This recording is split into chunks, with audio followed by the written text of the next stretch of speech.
did right by us once. Now it's our What's that? turn. Something. The board will never own property. Not while I reign. What's that mean? Push on, Mardet. Somebody tossed this garbage. Open fire!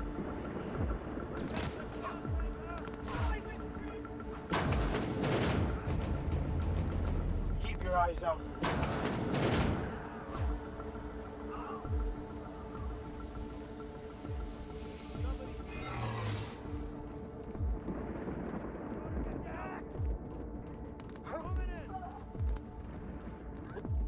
Are you new here?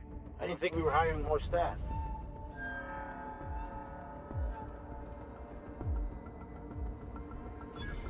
Oh, no. Don't tell anyone, please. Whew. Thank you.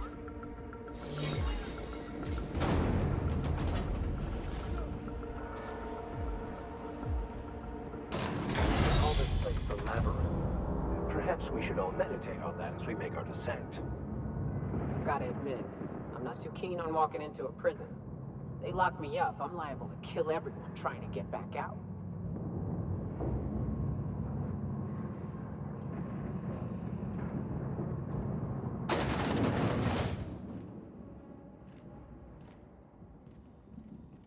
I suppose it would be too late to back out now, huh? Fear not, Captain. I'll watch your back.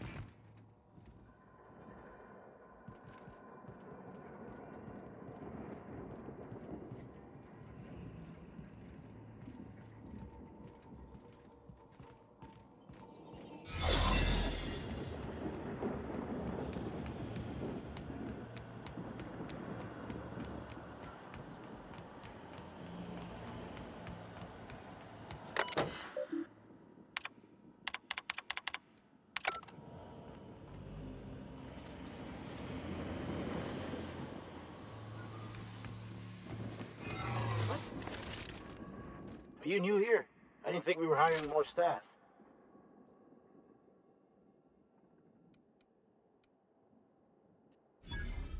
Whoa, nothing. I was just asking. I was going to welcome you aboard.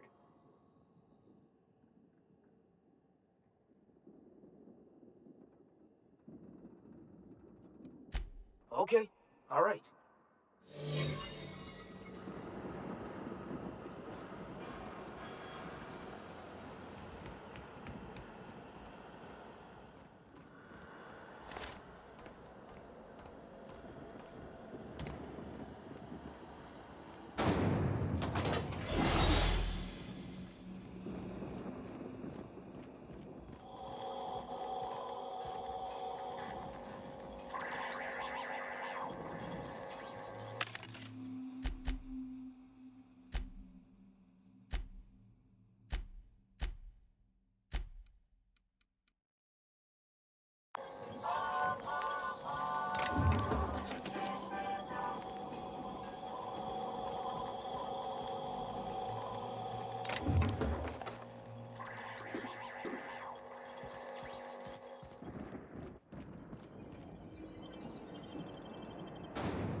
Are you new here?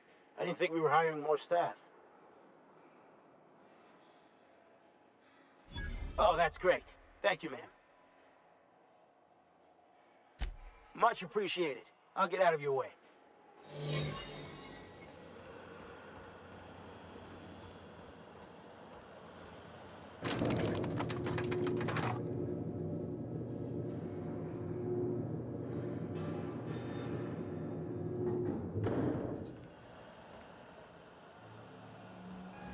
All right, MSI.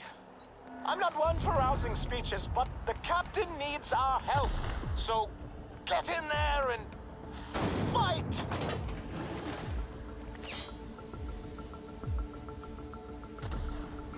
Hold it. Something about you doesn't look right.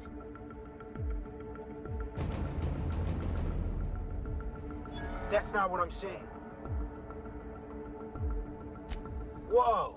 Forget I asked.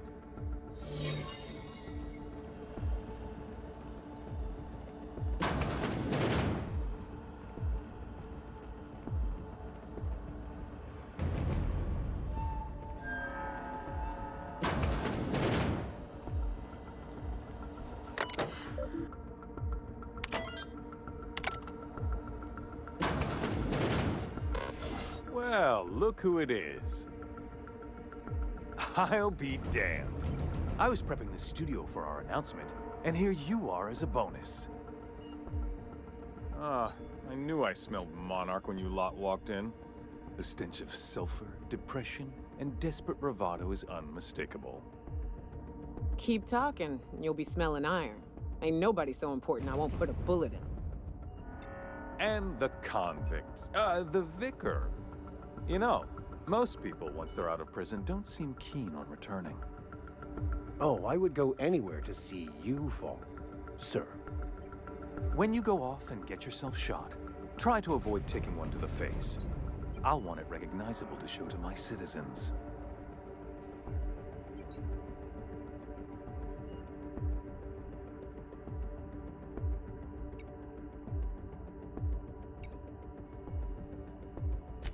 Haven't you heard? Phineas is working for us now. It took some doing, but employing an efficient management strategy of putting our guns to his head seems to have done the trick.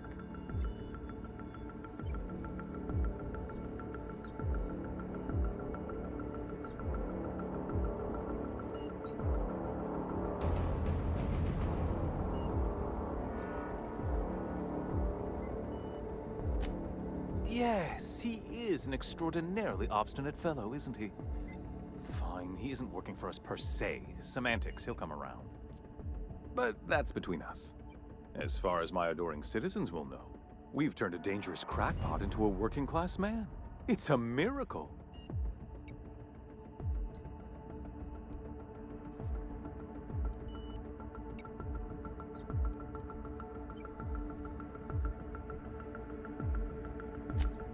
Oh yes, go on, wake them up, add more mouths to feed. That'll solve our starvation problems. I don't know what half-baked plans that simpleton in a lab coat has been leading you through, but it's done. It's over. Let me ask you something, Captain. Have you at any point thought about not fucking up our entire society? I believe we could ask you the same. I'm making actual progress towards stabilization and recovery. You're just getting in the way.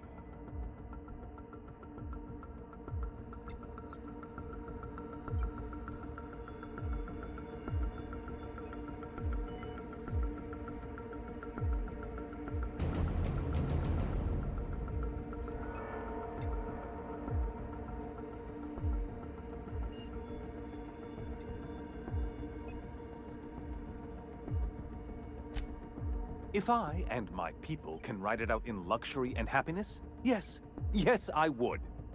I don't know if you've noticed, Captain, but Halcyon's pretty much a lost cause.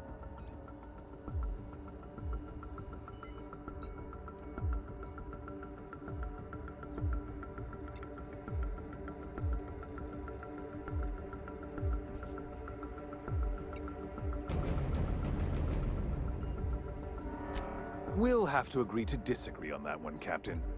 Now, if you don't mind, I have to finish prepping this script.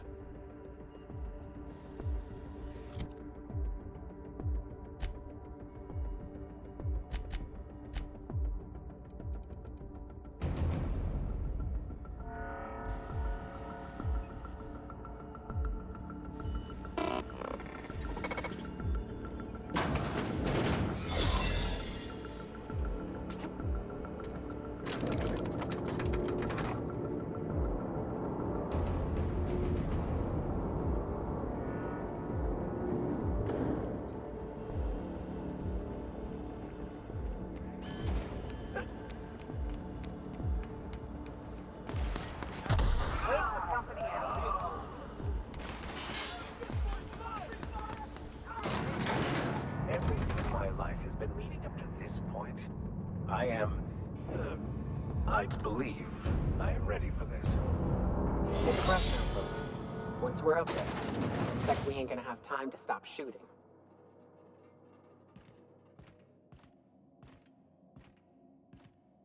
Captain, you have an uncanny talent for complicating my life.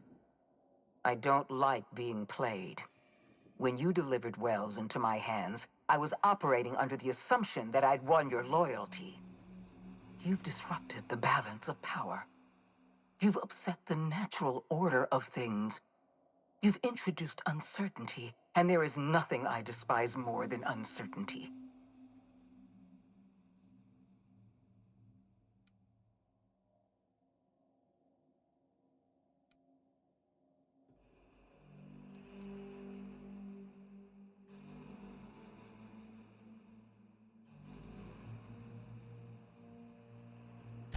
I'm afraid I can't do that.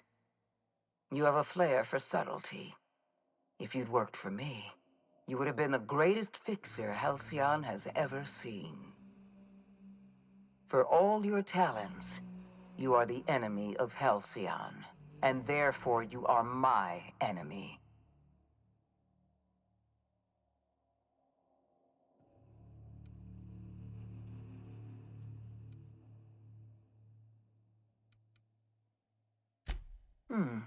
You make a nuanced and compelling argument. Here's my rebuttal. No. Dr. Wells is being held in my custody. His cooperation will prove invaluable, even if I have to beat it out of him. All that's left to do is put down this riot, arrest you, and then get on with the bloody business of saving this colony.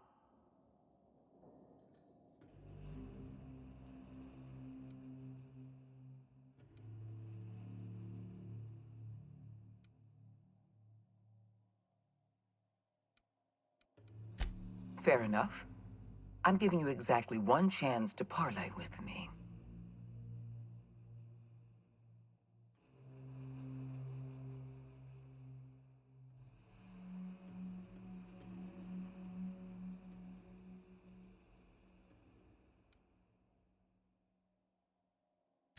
Yes, I'm quite aware of your brazen act of corporate vandalism.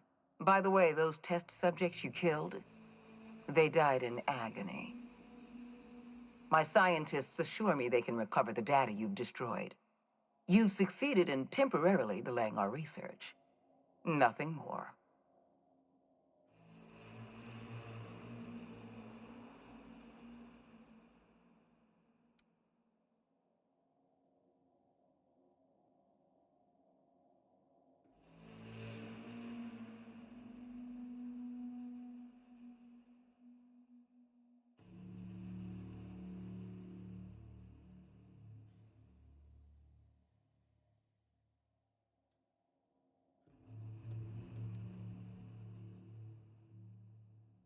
That isn't true. It can't be. You're trying to manipulate me. That experiment was absolutely essential to the program. My scientists assured me they were close to a breakthrough. They gave me their word.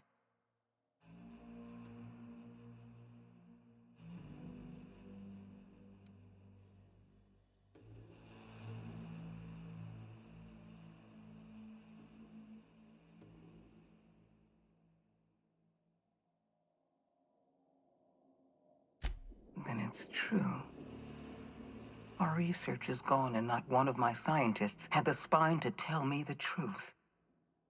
I had to hear it from you of all people. We're going to have to start all over again. All that research, all those experiments, you've set us back decades. You were always an unknown variable. I tried to recruit you, but you threw your lot in with that madman, Phineas Wells.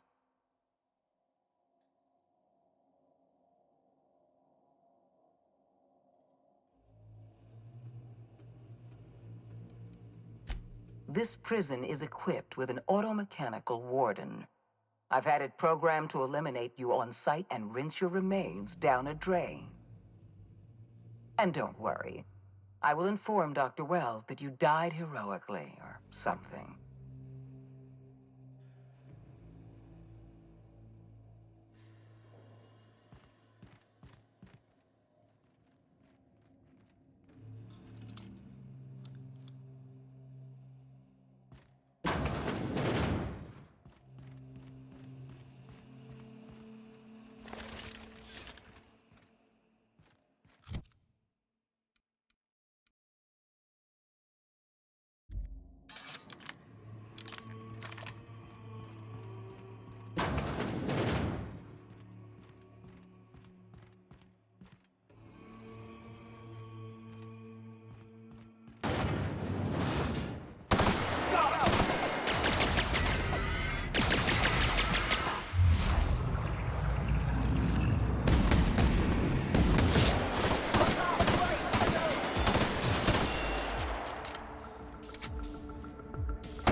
You don't know how glad I am to see you. You did the right thing. Akande was a monster. Her death was much deserved, and long overdue. And you lunatic, you broke into the board's own fortress just to rescue one doddering old man. You are absolutely out of your mind, and I can't begin to thank you enough.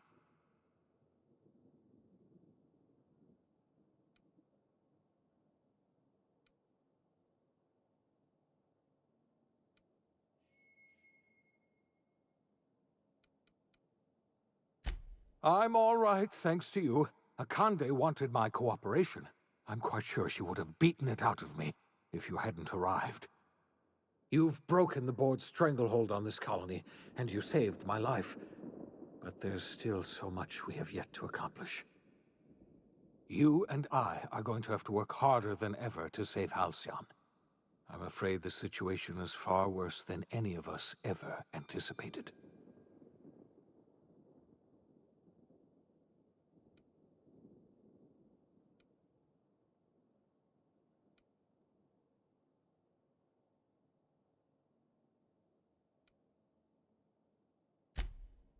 Earth has gone dark. We haven't received a single message in 3 years. There's been no communication, no signals, nothing. 2 years ago, the Earth's Directorate's frigate disappeared on their way back to Earth. We don't know what they discovered when they arrived, or if they arrived at all. So we've got to make do on our own. Seems to me that'll make us stronger in the end anyhow. You're quite right. We've got no choice but to make do on our own. Earth is only an idea to us, but that idea is the bedrock the colony is built upon. If people were to find out it's gone dark, the shock could be too much to bear. I don't want to imagine what'll happen once news gets out. Let's just keep this between us for now. We're in serious trouble, my friend. Do you know what this means for Halcyon? We can't rely on Earth for support anymore. We've been cut loose. We're entirely on our own.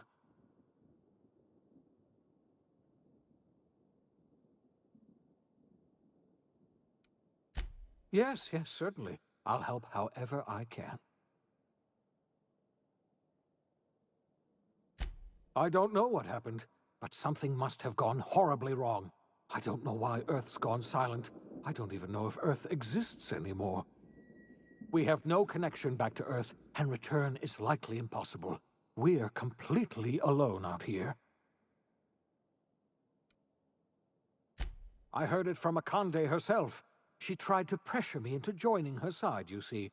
Tried to make me realize that all hope is lost, and that we are alone. She was half right. We are alone, and we're going to have to fend for ourselves, because there's no telling what's happened to Earth. You might have heard of the Earth Directorate's frigate. Half the colony's entire military was on that ship. They were returning to Earth when they vanished without a trace. That was 2 years ago. We haven't heard a word from them since. Whatever happened to Earth likely happened to them. Yes, Akande mentioned as much. Earth hasn't sent us a single message in 3 years. No one knows why. Akande had kept the truth to herself, perhaps with good reason. Can you imagine what would have happened if word got out? We'd have utter pandemonium.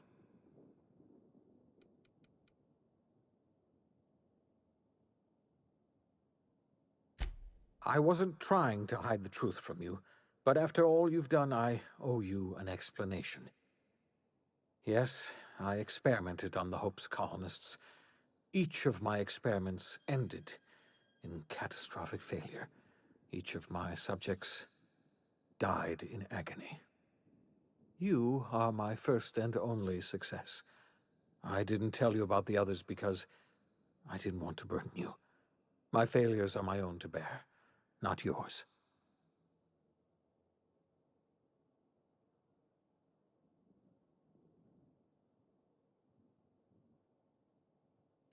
Thank you. Perhaps in time I'll learn to forgive myself. My apologies. I need to get a hold of myself. We've far more pressing issues to worry about right now. If you have any more questions, ask me.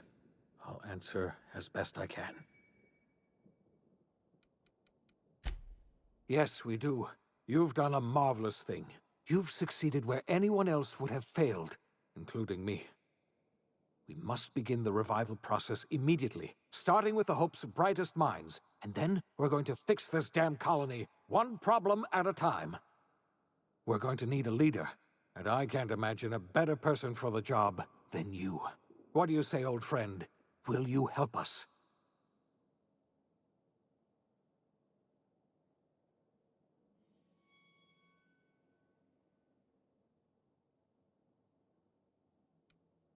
When I revived you, I thought you were going to help me save this colony.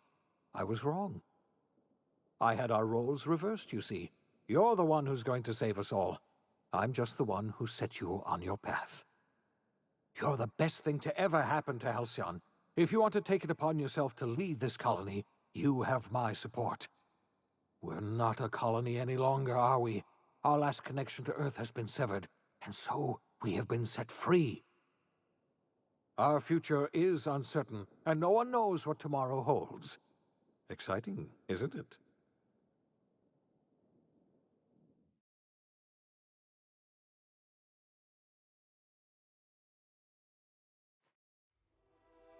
The OSI teaches that everything in the universe happens according to the grand plan.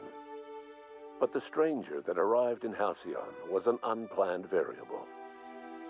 From the moment she landed in Emerald Vale, her actions altered the course of history. The events on Tartarus brought about the end of the board's authority. But the board's mistakes would haunt the colony for decades to come. The damage they left behind would require the work of a generation to repair. Dr. Phineas Wells began reviving a handful of the Hope's colonists. Engineers, scientists, technicians, and intellectuals. They were among the brightest minds the Earth had ever sent out into the stars. The Hope scientists and engineers woke up in a colony descending headlong into total collapse. With no way to return to Earth, they had no choice but to band together and devote themselves to the cause of saving Halcyon. The people of Halcyon were nothing if not hardy. In the absence of the board's authority, many of the colony's settlements banded together with a single purpose in mind: survival. Life was especially hard in the years to come. Some towns dissolved by attrition and starvation, but most of them found a way to carry on. In the years to come, Halcyon was forced to reckon with its newfound freedom. The board was gone, and for better or worse, the colony was responsible for its own destiny. Sanjar's civil liberties and worker-centric policies were slow to catch on with the other corporations. But as Halcyon began its long, arduous journey toward recovery, many of Terra 2's smaller townships started adopting MSI's alternative corporate structure, and eventually became entirely self-sufficient. In the coming years, many of these townships managed to eke by, where otherwise they might have starved. Consumed by paranoia, Lilia Hagen took Sublight Salvage in a controversial direction, openly accusing board officials of an extraterrestrial conspiracy. One day, an accident at the Groundbreaker's docking bay silenced her forever. Time would tell if her replacement could keep the Sublight family together. The collapse of Edgewater left its workers bereft of any purpose in life. Most of them made their way to Adelaide Medevit's camp, hoping to ingratiate themselves into her favor. Adelaide accepted only a few to her community. The rest were turned away and likely died of starvation. Nevertheless, Adelaide's camp grew into a well-established town. Adelaide McDevitt refused to cooperate with the ongoing effort to save Halcyon from collapse.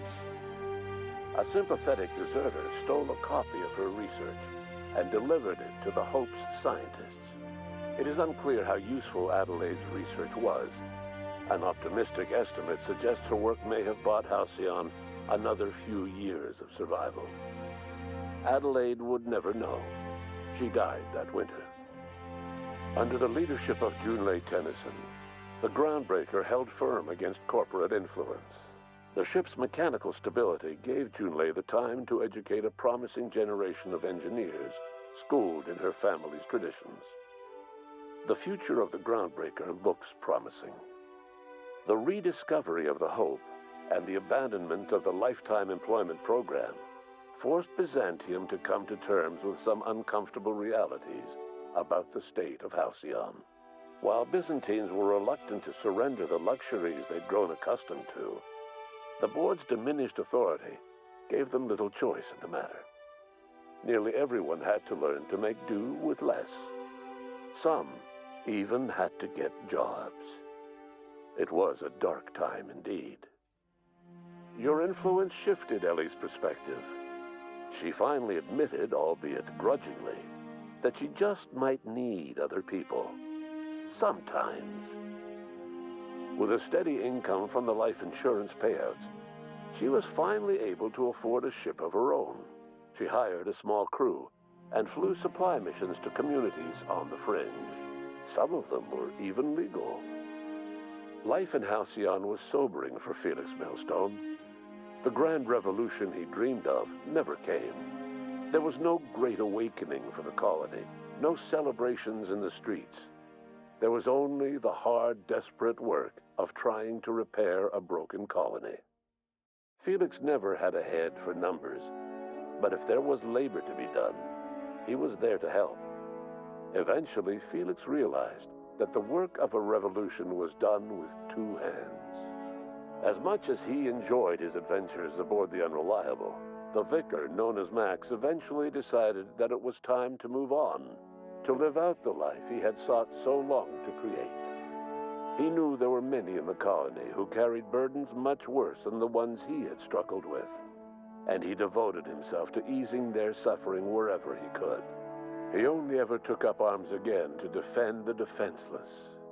Unshackled from a lifetime of striving and fighting the universe and himself, Vicar Maximilian de Soto was finally at peace.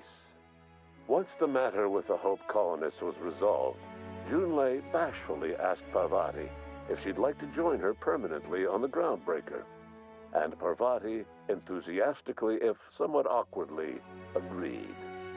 The stories of her adventures spread across the colony, and Parvati soon found herself the center of attention.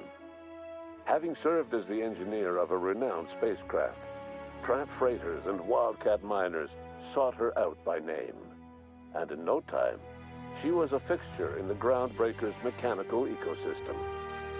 She and Junlei were never far apart. Nyoka returned to Monarch to take another crack at making a permanent life for herself. She formed the Charon Group, an MSI subsidiary of ragtag survivalists and wilderness experts. Anyone in need of a guide, or just looking to throw back a beer and swap stories, could find her camping on the trail, or clearing an infestation. The SAM unit that accompanied you spread awareness of the product line's superior sanitation and maintenance capabilities across what was left of the colony. This led to a boost in SAM unit sales. Did you know that SAM units are the longest-lasting, toughest-acting cleaning solution in Halcyon? Minister Clark was released from house arrest, and his contact with you gave him a sense of renewed purpose and vigor. Once it became clear that no help would be coming from Earth, he threw his considerable efforts and talents into helping Halcyon manage the crisis before it. As for Dr. Phineas Wells, he spent his remaining years in his orbital lab. He eventually came to terms with his own past and was able to forgive the mistakes of his younger self by devoting his remaining years to serving the colony. Dr. Wells was able to revive many more scientists and engineers than he first expected, thanks to the additional batch of chemicals you stole from the Ministry. Wells never forgot about the human lives that were lost in acquiring these chemicals. In the end, Dr. Wells was able to save every scientist and engineer aboard the Hope. Over the next decade, nearly all of the Hope's remaining colonists were successfully revived. Halcyon saw a period of rapid technological and scientific advancement. Breakthroughs in dietary supplements saved the colony from starvation. Geoengineering projects and social reforms began to change the structure and character of the colony. Dr. Wells laid the groundwork for the project to save the colony, but he would never live to see the fruits of his labor. He passed away a few years later. His work was carried on by the scientists and engineers he revived. Today, Halcyon has stabilized. The people of the colony work hard to adapt to their new circumstances. Nearby colonies send aid and supplies. Life will never be easy in Halcyon, but for the first time in its history, there exists a sense of real, genuine hope about the future. And what about you, the unplanned variable in the history of Halcyon?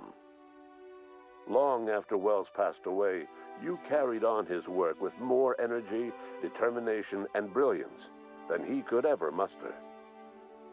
The years that followed were hard, but Halcyon survived by the efforts of the Hulk's most promising colonists, the greatest of which was you. No one knows what's happened to Earth, and no one knows what the future has in store for Halcyon. All we know for certain is this: the name of the Unreliable and that of its intrepid captain will remain the subject of countless stories for years to come.